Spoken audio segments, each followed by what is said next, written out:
बिस्मिल्लाहिर्रहमानिर्रहीम। अस्सलाम वालेकुम। मैं मियां मोहम्मद अशफाक हूँ। मुल्क में जो मौजूदा सूरत हाल है, जो नफसा नफसी और सिविल मिलिट्री क्राइसिस जो हमें दिखाए जा रहे हैं, जो बताए जा रहे हैं और जो शायद रियलिटी में हैं भी, उन हवालों से आज गुफ्तगू करूँगा और साथ ये तज़किरा करूँगा कि चीफ़ जस्टिस मौजूदा सूरत हाल में भी मैदान में आ गए हैं।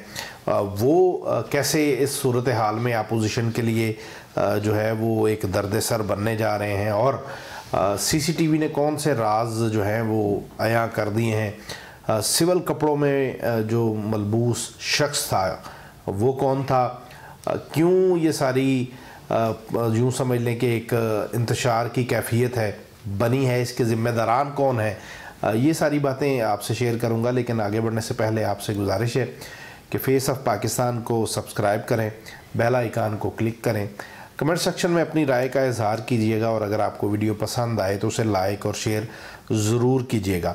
बात असल में ये है कि वो खौफ या वो एहतसाब का नारा जो शुरू में लगाया गया 2014 के बाद, जिस पर अमल दरामद शुरू किया गया और उसी के सिलसिले को तक़वियत बख्शने के लिए बहुत से रिटायर्ड जर्नल्स और मौजूदा जर्नल्स और हाज़िर सर्विस ब्रिगेडियर और इन सब के ख़िलाफ़ जो केसेस थे उनके फ़ैसले भी आए, उनको पब्लिक भी किया गया। उसका मकसद यही था कि मुल्क में एक यूँ समझें कि बिला तफरीक एहतसाब होने जा रहा है और ये होता हुआ हमें नज़र भी आ रहा था। हमने देखा कि वो कराची जहाँ पर अल्ताफ़ हुसैन की मर्ज़ी के बग़ैर पत्ता नहीं हिलता था, अल्हम्दुलिल्लाह से वहाँ अमन आया। बलूचिस्तान की सूरत हाल को भी हमारे दिफाई इदारों ने, फ़ौज ने और सिविल हुकूमतों ने मिलकर हैंडल कर लिया। जो सियासतदानों के अंदर छुपे हुए जो ऐसे अफराद थे जो सियासत का इस्तेमाल करके अपने क्राइम को छुपा रहे थे, उनके ख़िलाफ़ भी कार्रवाइयाँ हुई। लेकिन फिर अचानक होता ये है कि यूँ लगता है कि जैसे वो इदारे जो इस मुल्क की सालमियत के ज़ामिन हैं, उन्होंने कुछ नरमी दिखाई है या वो घबरा गए हैं और उसी का नतीजा हुआ कि मियां नवाज़ शरीफ साहब मुल्क से बाहर चले गए।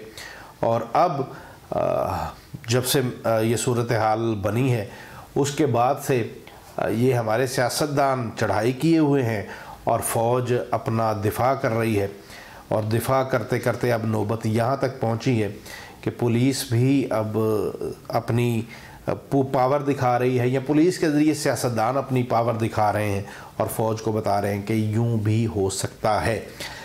असल बात यह है कि कराची का एक सानहा था। सानहा मैं इसलिए लफ्ज़ इस्तेमाल कर रहा हूँ कि वहाँ एक जुर्म नहीं हुआ था, मज़ार-ए-कायद पे 2 जुर्म हुए थे। एक जुर्म तो हमने सुना, हमने देखा, टीवी चैनल्स ने रिपोर्ट किया कि मज़ार-ए-कायद पर जो मज़ार है उसकी तौहीन की गई और वहाँ पर हुल्लड़बाजी की गई। दूसरा जुर्म जिसको हमारे टीवी चैनल्स ने नहीं बताया वो ये था कि उसी जगह पे जहाँ सफदर साहब नारे लगा रहे थे, जनाब कैप्टन सफदर, पीछे पाक फ़ौज के ख़िलाफ़ भी गलीज़ ज़ुबान इस्तेमाल हो रही थी और ये ज़ुबान इस्तेमाल करना पाकिस्तान के आइन और कानून के मुताबिक जुर्म है। अगर ये जुर्म था तो इसके ख़िलाफ़ 2 FIRs हो सकती थी। एक उनके ख़िलाफ़ जो फ़ौज के मुतल्लिक बदज़ुबानी कर रहे थे या उनके मुतल्लिक जो है वो ज़ुबान ऐसी इस्तेमाल कर रहे थे। दूसरा वो अफराद जो मज़ार-ए-कायद की तौहीन कर रहे थे। लेकिन हुआ क्या, हुआ ये कि ख़बरें ये चलीं कि IG पंजाब को, ज़ाहिर है अब ये तो कोई ढकी छुपी बात नहीं है कि सारा इल्ज़ाम रेंजर पर डाला जा रहा है और डायरेक्ट इनडायरेक्टली फ़ौज को और खुफिया इदारों को इसमें इन्वॉल्व किया जा रहा है। लेकिन अब CCTV फुटेज सामने आ गई है। CCTV फुटेज में मौलाना फजलुर रहमान की जानिब से दिया गया बयान अब वो वैसे ही उनके मुँह पर आकर लग रहा है जैसे वो हमेशा से फजूलियात किस्म की बातें करके अपनी सियासत को जो डूब रही है उसको बचाने की कोशिश कर रहे थे। पुलिस नज़र आ रही थी, साथ Jio TV पे एक ख़बर चलती है। उस खबर के मुताबिक सिविल कपड़ों में मलबूस एक शख्स بتایا یہ جاتا ہے کہ یہ ٹیلی فون پر کسی سے بات کر رہا ہے اور ہدایات لے رہا ہے، اور یہ تاثر دیا گیا اور یہ بتایا گیا کہ یہ شخص کسی خفیہ ادارے کا اہلکار ہے اور اس کے ذریعے پولیس کو کنٹرول کیا جا رہا ہے۔ اب دوبارہ شہباز گل صاحب نے ٹویٹ کر دیا ہے اور وہ تصویریں سامنے لے آئے ہیں جن تصویروں سے پتہ یہ چلتا ہے کہ یہ صاحب جنہیں خفیہ اداروں کے اہلکار کے طور پر بتایا گیا ہے، یہ خفیہ ادارے کا اہلکار نہیں ہے بلکہ مریم نواز کا پرسنل گارڈ ہے۔ اب یہاں پر بھی ایک جھوٹ بے نقاب ہو گیا۔ اب یہ اس سچویشن کے اندر اپوزیشن کا جو رویہ ہے اور جو مسلسل گولہ باری ہمارے دفاعی اداروں پر ہو رہی ہے، ان دفاعی اداروں کے اوپر کی جانے والی گولہ باری کو آپ نے ٹی وی پہ 2 دن سے آپ دیکھ ہی رہے ہیں۔ آج تو بی بی سی نے بھی اس پہ پوری تفصیلی جو ہے وہ ایک رپورٹ شائع کی ہے، جس طرح بھارتی میڈیا نے ہماری ان فضولیات کو، وہ حکومت کی طرف سے ہو، اپوزیشن کی طرف سے ہو یا پولیس کے آئی جی کی طرف سے ہو، جو فضولیات قسم کی غیرت دکھائی گئی ہے، جو سچویشن پیدا کی گئی ہے، اس کا مذاق وہ انڈیا نے بنایا اور انڈیا نے پاکستان کو ایک انتشار زدہ ملک بتانے کی کوشش کی۔ آج تو بی بی سی نے بھی اس پر رپورٹ شائع کر دی ہے۔ بہرحال عرض میں یہ کرنا چاہتا ہوں کہ اس نفسا نفسی اور اس انتشار کے ماحول میں ایک بڑا حکم چیف جسٹس صاحب کی طرف سے آیا ہے، جس میں انہوں نے احتساب عدالتوں کی جو تعداد بڑھائی گئی تھی اس کو تیزی سے جو ہے وہ اس پر عمل درآمد کروانے کے حوالے سے احکامات جاری کیے ہیں۔ اب احتساب کی سختی اپوزیشن کو تو ڈسٹرب کرے گی۔ اب 2-2.5 سال اس حکومت کو بھی ہو چکے ہیں، اب مجبوری بن جائے گی۔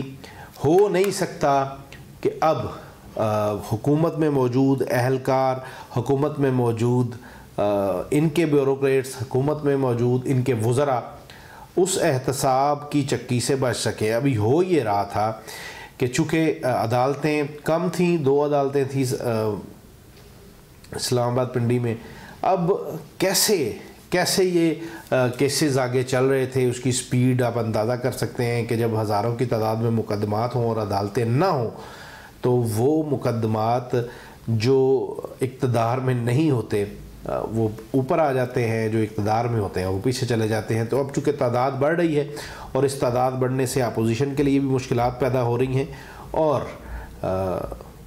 حکومت کے لیے بھی مشکلات پیدا ہوں گی، لیکن ان دونوں کے لیے مشکلات پیدا ہوں، لوٹی ہوئی دولت واپس آنی چاہیے۔ اور اب میرا خیال ہے کہ اب جو ہو گیا ہے اس کے بعد گنجائش باقی نہیں رہی کسی قسم کے این آر او کی۔ اب تو اسٹیبلشمنٹ دینا بھی چاہے این آر او تو کوئی نہیں دے سکتا۔ اور دوسرا سوال یہ ہے اپنی اسٹیبلشمنٹ سے، اپنے ان طاقتور حلقوں سے، کہ خدا کے لیے اگر یہ آپ سے ڈیل مانگتے ہیں تو وہ اوپن کر دیں۔ اگر آپ خود اوپن نہیں کرتے تو پھر یہ اینکرز کو نہ کہا کریں کہ وہ بتا دے کہ وہ ڈیل ہوئی ہے کہ نہیں ہوئی۔ اس سے میرا خیال ہے کہ اداروں کی اپنی انسلٹ ہوتی ہے، اور اگر یہ غلط خبر دیتے ہیں تو پھر ان سے پوچھیں بابا کہاں ڈیل ہوئی ہے۔ تو یہ جو ملک کا مذاق ہمارے تمام ادارے، تمام طاقتور شخصیات بنا رہی ہیں اور ان کی غفلت کی وجہ سے ندامت اٹھانی پڑتی ہے بحیثیت پاکستانی، ہمیں اس سے چھٹکارا مل سکے۔ موجودہ صورتحال پر دوستو آپ بھی اپنی ایک رائے رکھتے ہیں، اس رائے سے کمنٹ سیکشن میں ضرور آگاہ کیجیے گا، بتائیے گا کہ اس تمام صورتحال کی ذمہ دار کیا اسٹیبلشمنٹ ہے، سیاستدان ہیں یا بیوروکریسی ہے۔ کمنٹ سیکشن میں اس کا اظہار ضرور کیجیے گا۔ اب تک کے لیے اتنا ہی۔